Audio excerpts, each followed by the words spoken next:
Om Swastiastu. Baik, Bapak dosen dan teman-teman semua, di sini kami dari kelompok 3 dari mata kuliah Akuntansi Keperilakuan akan mempresentasikan materi mengenai aspek keperilakuan pada persyaratan pelaporan. Adapun materi yang akan kami bawakan yaitu yang pertama, syarat-syarat pelaporan, yang kedua, bagaimana persyaratan pelaporan mempengaruhi perilaku, dan yang ketiga, dampak dari persyaratan pelaporan.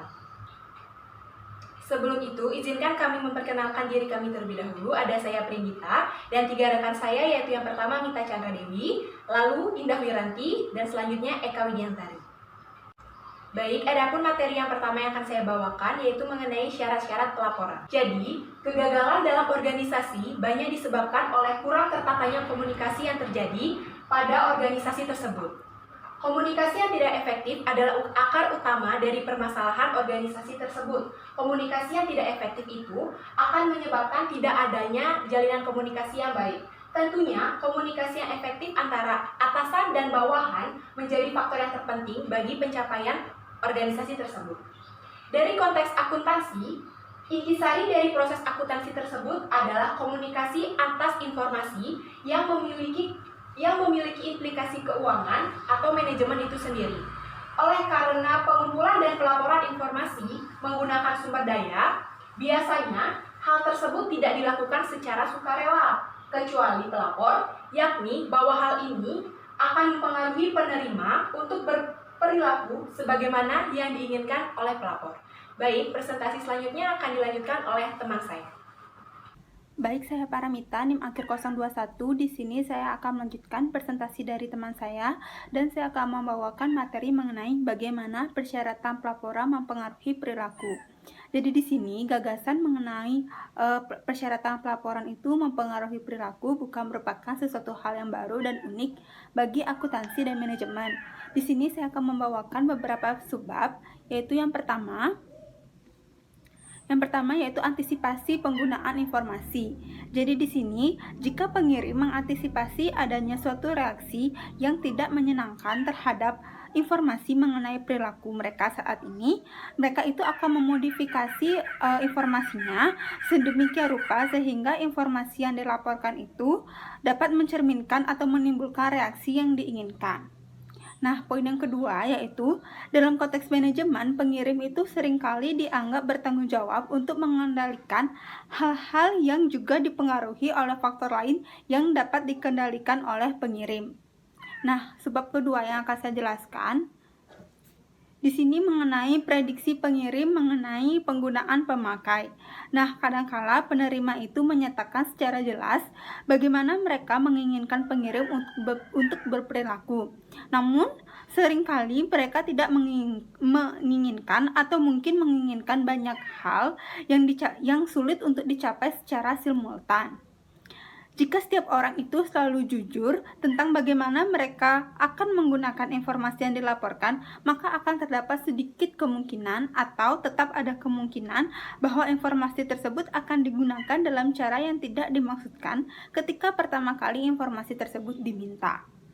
Lalu kadangkala juga bahkan ketika orang menyatakan dengan jelas bagaimana mereka akan menggunakan informasi yang dilaporkan, mereka secara aktual menggunakan informasi tersebut dengan cara-cara mereka yang diindikasikan atau janjikan tidak akan digunakan. Sebab selanjutnya yang akan saya jelaskan yaitu insentif atau sanksi. Di sini maksudnya bahwa semakin besar potensi yang ada bagi penerima untuk memberikan penghargaan atau sanksi kepada pengirim, maka semakin hati-hati pengirim tersebut akan bertindak dalam memastikan bahwa informasi yang dilaporkan dapat diterima oleh penerima.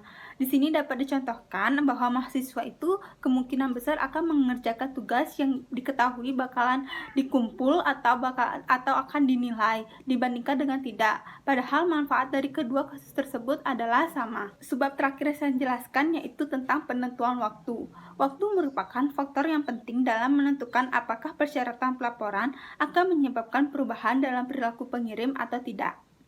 Supaya persyaratan pelaporan dapat menyebabkan pengirim mengubah perilakunya, maka ia harus mengetahui terlebih dahulu tentang persyaratan pelaporan tersebut sebelum bertindak. Jika persyaratan pelaporan hanya terjadi setelah pengirim melakukan suatu tindakan, maka tidak ada peluang lagi untuk mengubah perilaku di masa lalu. Sekian presentasi dari saya, akan dilanjutkan oleh teman saya. Baik, selanjutnya saya akan melanjutkan presentasi dari rekan saya Indah Wiranti, NIM akhir 023. Lanjut ke subbab 2.5, strategi respon iteratif. Apakah strategi respons iteratif tersebut? Nah, ketika suatu persyaratan pelaporan dikemukakan, strategi yang paling murah itu adalah untuk terus berperilaku seperti biasa, melaporkan sejujurnya bagaimana perilaku tersebut, lalu menunggu respons dari pelaku. Nah, Ackerman berkata bahwa kombinasi antara persyaratan pelaporan dan pernyataan yang jelas mengenai perilaku adalah yang diinginkan dalam situasi-situasi tertentu. Di sini itu dibutuhkan penghargaan dan saksi atas perilaku tersebut. Oleh karena itu, kemungkinan pelapor itu mengubah perilakunya dalam menanggapi persyaratan pelaporan. Jadi kayak bergantung paling tidak sebagian pada seberapa jelas apa yang diinginkan oleh penerima untuk terjadi, lalu seberapa jelas untuk apa informasi yang dilaporkan tersebut dan digunakan oleh penerima, lalu penghargaan atau sanksi apa yang dapat diberikan oleh penerima kepada si pengirim, lalu penghargaan atau sanksi manakah yang digunakan oleh penerima, dan yang terakhir seberapa besar perubahan dalam perilaku suatu dimensi dapat mempengaruhi kinerja pada dimensi lainnya. Next, subbab 2.6 yakni pengarah perhatian. Apakah pengarah perhatian itu? Jadi persyaratan pelaporan itu seperti yang saya katakan tadi dapat menyebabkan perubahan perilaku. Nah, dalam pengarah perhatian ini perubahan perilaku itu dapat terjadi di pengirim. Mengapa seperti itu? Karena pengirim bisa saja tidak mengharapkan respons dari penerima terhadap informasi yang baru saja dilaporkan. Nah, hal ini dikarenakan seperti yang saya bilang tadi, informasi itu bisa mengubah perilaku penerima ketika ia menerima informasi tersebut. Nah, lalu maka dari itu ada yang namanya pengarah perhatian. Nah, dampak dari mengarahkan perhatian dapat dianggap sebagai dampak dari pencatatan dan bukannya dampak dari pelaporan informasi. Mengapa seperti itu? Karena dampak tersebut timbul dari kepentingan pengirim dan tidak bergantung pada informasi yang dilaporkan kepada siapapun. Namun akan tetapi, dampak tersebut dipertimbangkan kembali karena dapat terjadi berbagai respons terhadap persyaratan pelaporan dari eksternal atau dari luar. Nah, meskipun hal tersebut juga dapat terjadi tanpa adanya persyaratan pelaporan tersebut.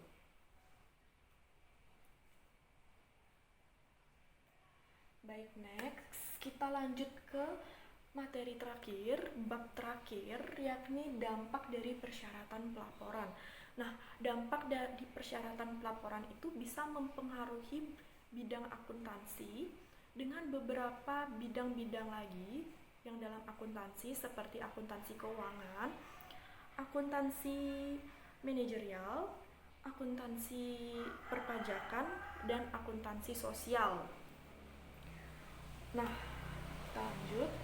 Yang pertama saya akan menjelaskan dampaknya terhadap akuntansi keuangan. Nah, badan-badan akuntansi dunia seperti SEC atau Securities Exchange Commission, lalu FASB yang seperti kita ketahui itu Financial Accounting Standards Board, lalu FERF, Financial Executives Research Foundation. Nah, badan-badan ini mengakui bahwa dampak dari persyaratan pelaporan itu mempengaruhi perilaku dari korporat. Nah, pada awal tahun 1969 diusulkan bahwa prinsip-prinsip akuntansi yang diterima secara umum atau Generally Accepted Accounting Standards, disingkat GAAP, itu dapat mempengaruhi perilaku korporat. Nah, Hawkins membahas dampak-dampak yang mungkin terjadi terhadap pengeluaran kebijakan operasi manajer mengenai prinsip-prinsip akuntansi seperti untuk pajak tangguhan, lalu kredit, penjabaran mata uang asing, laba bersaham, konsolidasi, laba atau rugi luar biasa, ekuivalen saham biasa, dan sewa guna usaha. Ia menyatakan bahwa GAAP yang bagus secara keperilakuan akan menghambat manajer untuk mengambil tindakan operasi yang tidak diinginkan guna memberikan adopsi atas suatu alternatif akuntansi dan menghambat adopsi praktik akuntansi oleh korporasi-korporasi yang menciptakan sebuah ilusi-ilusi kinerja. Nah, sayangnya Hawkins itu tidak benar-benar melakukan investigasi tersebut. Nah, apakah dampak yang ia argumentasikan benar-benar terjadi atau tidak? Tapi berkat Hawkins, sejak saat itu dilakukan perubahan banyak bidang di GAAP atau Generally Accepted Accounting Standard yang dibahasnya. Baik, sekian dari presentasi saya, akan dilanjutkan oleh rekan. Selanjutnya akan dibawakan oleh saya, Eka Pratiwidiantari. Nah, di sini saya akan membahas materi yang melanjutkan materi yang sudah dijelaskan oleh rekan saya, yaitu Indah. Nah, di sini yang kedua ada akuntansi perpajakan. Nah, akuntansi perpajakan pemberlakuan itu merupakan bidang yang relatif belum dieksplorasi, tetapi merupakan bidang yang sensitif jika berkaitan dengan persyaratan pelaporan. Nah, persyaratan pelaporan perpajakan di sini dipandang rumit dan juga sulit bagi banyak pembayar pajak. Nah, beberapa persyaratan pelaporan itu tidak hanya dikenakan kepada pembayar pajak, tetapi juga pada pihak lain seperti misalnya karyawan, dengan maksud agar hukum pajak ini lebih dapat dipatuhi. Nah, kenapa demikian? Di sini informasi yang dilaporkan oleh orang lain kepada kantor pajak itu dengan harapan dapat membuat pembayar pajak memiliki kemungkinan kecil untuk menghindari pajak tersebut.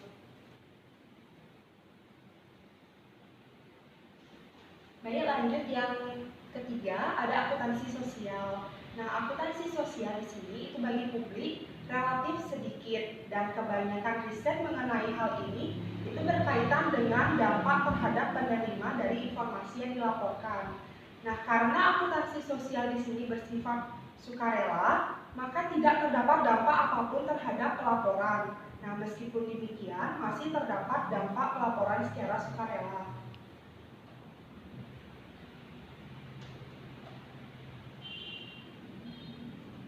Nah, yang keempat, di sini ada akuntansi manajemen. Nah, manajemen di sini dapat memberlakukan persyaratan pelaporan internal apapun itu yang diinginkan kepada bawahannya. Nah, persyaratan pelaporan internal di sini, pos-pos yang dilaporkan secara internal dapat bersifat keuangan, operasional, sosial, atau suatu kombinasi. Nah, tetapi di sini data dari akuntansi manajemen itu terdapat sedikit yang tersedia bagi publik karena data tersebut jarang dilaporkan di luar perusahaan dan sulit digeneralisasi karena setiap organisasi memiliki sistem akuntansi manajemen, sekelompok persyaratan pelaporan, dan hubungan organisasi yang unik di setiap organisasinya.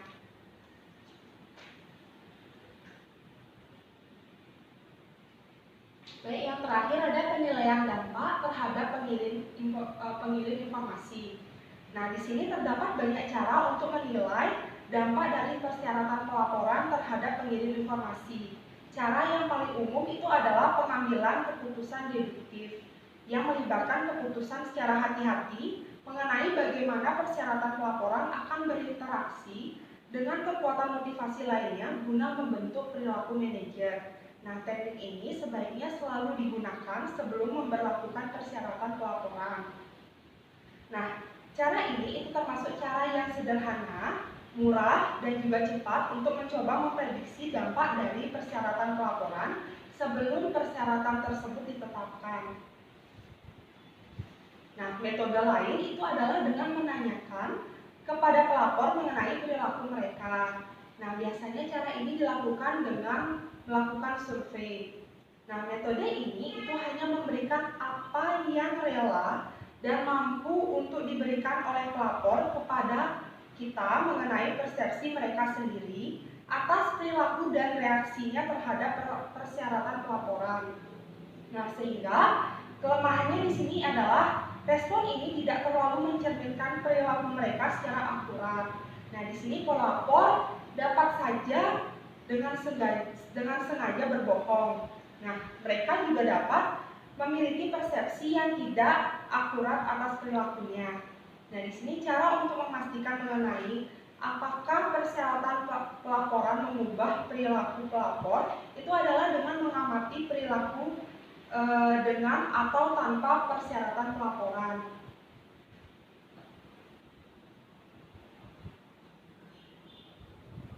Nah, kemudian di sini ada masalah dalam kondisi alamiah. Nah, banyak hal-hal lain yang kemungkinan akan berubah pada saat yang bersamaan dengan persyaratan pelaporan.